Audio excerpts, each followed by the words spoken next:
Cyber Monday today. Spending promising to be strong following record online spending on Black Friday. Doug Flynn, certified financial planner and co-founder of Flynn Capital Zito Management, joins us now. Great to have you back with us. So hey, Black Steve, Friday, great. Thanks so much for joining. Black Friday spending hit record levels this year. This despite reports of weaker consumer economic outlooks. With Cyber Monday expected to be strong as well, what do you make of all of this, and why is consumer spending so resilient right now? Yeah, it's well, you have a mixed bag, really.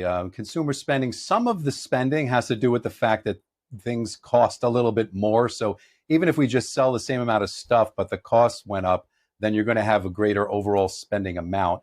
But there are pockets of people that are spending more and buying more. And those are the people on the higher end of the income scale. And also the baby boomers, they seem to be in a pretty good financial picture. So they're spending.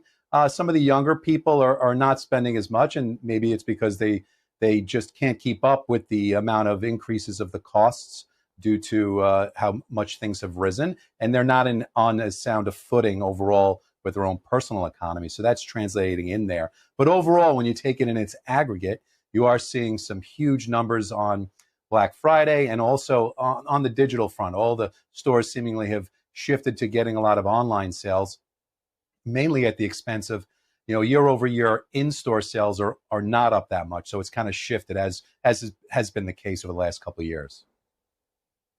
Doug, devil's always in the details. You can torture the data till it speaks. One of my favorite lines.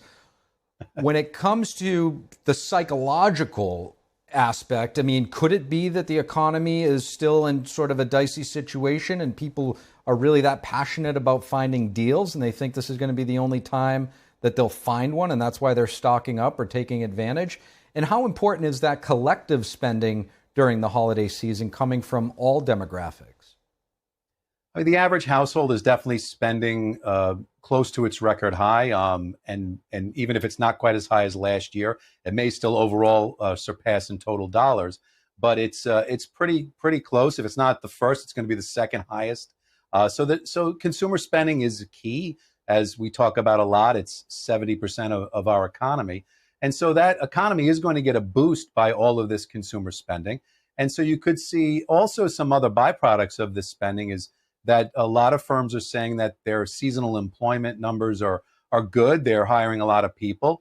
And the employment situation is kind of hung on. It's not as strong as it was, and it's certainly getting a little weaker. But you see these pockets, and overall, you have a lot of this. You have a very mixed bag of good news and mixed in with some slightly bad news. And I think that's why the president wants to get some of that money back into people's pockets through those checks that he wants to put out there, and also just lowering their taxes to try to put some more money in there.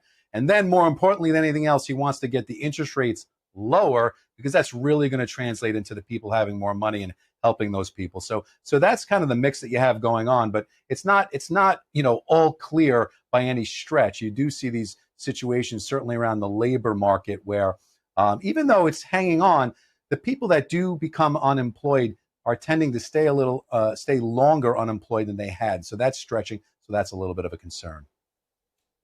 So Doug, you obviously have a unique perspective as a financial advisor. You're tapped in. You're seeing a lot of different scenarios. What's sort of a nugget of financial advice that you could share with our viewers that you think would be important for people to sort of take in? Yeah, I think there's actually a couple things, especially around this time of year, what I think people should do. And the first thing you should do before you start your holiday spending, if you haven't already, is set a hard spending cap. Like, pick a number that you're not going to go over and try to stick to that.